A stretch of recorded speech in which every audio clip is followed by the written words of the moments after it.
എല്ലാവർക്കും നമസ്തേ.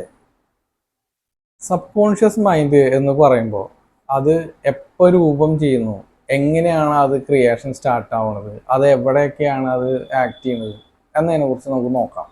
Sub conscious mind create ആവുന്നത് നമ്മൾ കുട്ടിയായിരുന്ന സമയത്ത്, അതായത് അമ്മയുടെ വയറ്റിൽ വെച്ചാണ്.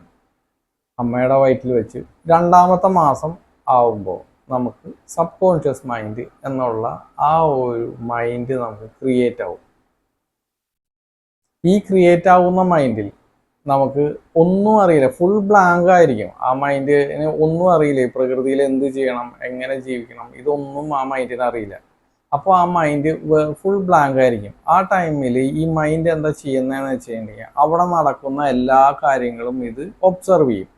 നമ്മുടെ അമ്മ ചെയ്യുന്ന പ്രവൃത്തികൾ, അമ്മ ചെയ്യുന്ന എല്ലാ ഇമോഷനുകൾ, അമ്മയ്ക്ക് ഉണ്ടാവുന്ന ഇമോഷനുകൾ, ഇതൊക്കെ അത് അബ്സോർബ് ചെയ്ത് അത് റെക്കോർഡ് ചെയ്യും. അതിൽ നമ്മുടെ മൈൻഡിനകത്ത് റെക്കോർഡ് ചെയ്ത് എല്ലാം റെക്കോർഡഡ് ആയിരിക്കും. അമ്മ പ്രവർത്തിക്കുന്നതും അച്ഛൻ വരുന്നതും എല്ലാ കാര്യങ്ങളും അവിടെ നിന്ന് 1 മീറ്റർ അല്ലെങ്കിൽ 2 മീറ്ററിനുള്ളിൽ സംഭവിക്കുന്ന എല്ലാ കാര്യങ്ങളും അത് റെക്കോർഡ് ചെയ്തുകൊണ്ടേയിരിക്കും. അങ്ങനെ ഒരു 10 മാസം ആവുമ്പോൾ നമ്മൾ അമ്മയുടെ വയറ്റിൽ നിന്ന് പുറത്തേക്ക് വരും. അപ്പോഴും ഈ സബ് കോൺഷ്യസ് മൈൻഡിന് അറിയില്ല എന്താണ് ചെയ്യേണ്ടതെന്നുള്ളതൊന്നും. അങ്ങനെ ആ സബ് കോൺഷ്യസ് മൈൻഡ് അവിടെ വരുന്ന ആളുകളെ, അവിടെ നടക്കുന്ന സംഭവങ്ങളെ, പ്രകൃതിയുടെ കാലാവസ്ഥകൾ, കാര്യങ്ങൾ എല്ലാം റെക്കോർഡ് ചെയ്തുകൊണ്ടേയിരിക്കും. അങ്ങനെ ആ സബ് കോൺഷ്യസ് മൈൻഡ് മെല്ലെ മെല്ലെ മെല്ലെ മെല്ലെ ആയി വന്ന് അവിടെ നിന്ന് 7 വയസ്സും 2 മാസവും കഴിയുമ്പോഴാണ് സബ് കോൺഷ്യസ് മൈൻഡിന് ഒരു ആവരണം പോലെ കോൺഷ്യസ് മൈൻഡ് എന്ന് പറയുന്ന മൈൻഡ് ക്രിയേറ്റ് ആവുന്നത്. ഈ കോൺഷ്യസ് മൈൻഡ് ക്രിയേറ്റ് ആവുന്ന ആ സമയം മുതൽക്കാണ് നമ്മൾ ഒരു ഇൻഡിപെൻഡൻ്റ് ആയി നമ്മൾ ജീവിക്കാൻ സ്റ്റാർട്ട് ആവുന്നത്.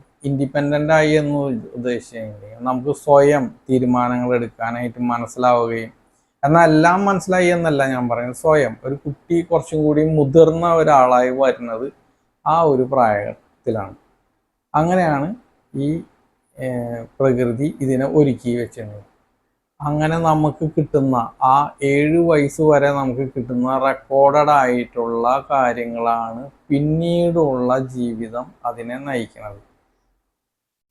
ഇത് 7 വയസ്സ് വരെ നമുക്ക് സബ് കോൺഷ്യസ് മൈൻഡ്, അവിടെ നിന്ന് കോൺഷ്യസ് മൈൻഡും കൂടി ചേർന്നിട്ട് ഒരു 12 വയസ്സ് വരെ അതിന് എഗെയിൻ ഇതുപോലെ തന്നെ റെക്കോർഡിങ്ങും അങ്ങനെയുള്ള കാര്യങ്ങളൊക്കെ തന്നെയാണ് നടക്കുന്നത്. അങ്ങനെ 12 വയസ്സ് കഴിയുന്ന ടൈമിൽ അതിനൊരു മെച്യൂരിറ്റി ആവും. ആ മെച്യൂരിറ്റി കഴിയുമ്പോഴാണ് നമുക്ക് കൂടുതൽ കാര്യങ്ങൾക്ക് അറിയാനും കൂടുതൽ ഓരോ സ്വയം തീരുമാനങ്ങൾ എടുത്തിട്ട് അങ്ങോട്ട് മുമ്പോട്ട് പോകാനുള്ള ഒരു കാര്യങ്ങളൊക്കെ ഉണ്ടാകുന്നത്. പല കുട്ടികളും പറയുന്ന ഒരു കാര്യമാണ് അത്. ആ കുട്ടിക്ക്, അതായത് കുട്ടികൾ പറയുന്നത് മാത്രമല്ല, കുട്ടികളെ മാതാപിതാക്കൾ പറയുന്ന ഒരു കാര്യമാണ്, കുട്ടിക്ക് ഭയങ്കര ഭയമാണ്, കാര്യങ്ങളാണ് ഇതൊക്കെ, കുട്ടികളൊന്നും ചെയ്യുന്നില്ല, അവർക്കൊന്നും ചെയ്യാൻ സാധിക്കില്ല എന്നുള്ള കാര്യം. എന്നാൽ നിങ്ങൾ മനസ്സിലാക്കണം, നിങ്ങൾ ആ കുട്ടിയുടെ അമ്മ അല്ലെങ്കിൽ അച്ഛൻ എങ്ങനെയായിരുന്നു ആ ഗർഭകാലത്ത് പ്രവർത്തിച്ചത്, അത് എല്ലാം ആ കുട്ടിയിൽ നിക്ഷിപ്തമാണ്. ആ കുട്ടി, ആ അമ്മ ആ സമയത്ത് ഭയന്നിട്ടാണ് ജീവിച്ചിരുന്നുണ്ടെങ്കിൽ കുട്ടിക്ക് ഭയം എന്നുള്ളൊരു വികാരം തന്നെയാണ് പിന്നീട് ക്രിയേറ്റ് ആവുക. ആ ഭയം കണ്ടിന്യൂസ് ആയിട്ട് പോയിക്കൊണ്ടേയിരിക്കും. അവൻ ഒരു 7 വയസ്സ് വരെ അത്രയും വലിയ എഫക്റ്റ് ചെയ്തില്ലെങ്കിലും 7 വയസ്സ് കഴിഞ്ഞ് പിന്നെ അഗെയിൻ അദ്ദേഹത്തിന് ഈ ഭയത്തിൻ്റെ ആ ഒരു ഇൻറ്റൻസിറ്റി കൂടുതലായിരിക്കും. അങ്ങനെയാണ് എല്ലാ മനുഷ്യരും ജീവിച്ചു വരുന്നത്. അതുപോലെ തന്നെ സന്തോഷത്തിലാണ് അമ്മ ആയിരുന്നെങ്കിൽ ആ സന്തോഷമാണ് അതിൽ കണ്ടിന്യൂറ്റി ആയിട്ട് വരുന്നത്. അപ്പോൾ ആ കുട്ടിക്ക് കൂടുതൽ സന്തോഷം നിറഞ്ഞൊരു ജീവിതം ആ ഭൂമിയിൽ ഉണ്ടാവാനും ആ കുട്ടിക്ക് അങ്ങനെ മുമ്പോട്ട് പോകാനും സാധിക്കും. നിങ്ങളെല്ലാവരും ഒരു കാര്യം ശ്രദ്ധിച്ചിട്ടുണ്ടോ? നമ്മുടെ വീടുകളിലേക്ക് ചില തുമ്പികൾ കയറി വരും. ഏകദേശം ഒരു ഹെലികോപ്റ്ററിൻ്റെ മാതിരി വലിയ കണ്ണുകളൊക്കെ ഉള്ള മാതിരിയുള്ള ഒരു തുമ്പി. ഈ തുമ്പി നമ്മുടെ വീടിനകത്തേക്ക് പ്രവേശിച്ചു കഴിഞ്ഞിട്ടുണ്ടെങ്കിൽ തുമ്പിക്ക് പുറത്തേക്ക് പോകാനുള്ള വഴികളൊന്നും അറിയില്ല.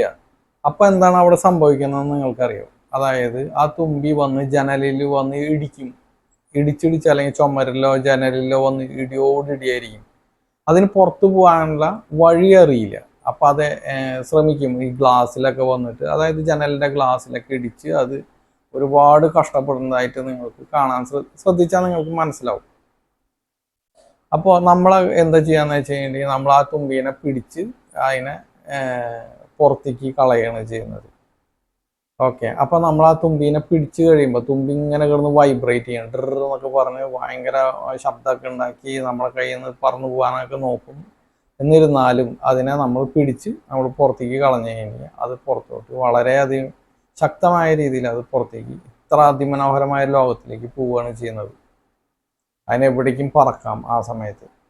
ഇതുപോലെയാണ് എല്ലാ ആളുകളും, നമ്മളെല്ലാവരും.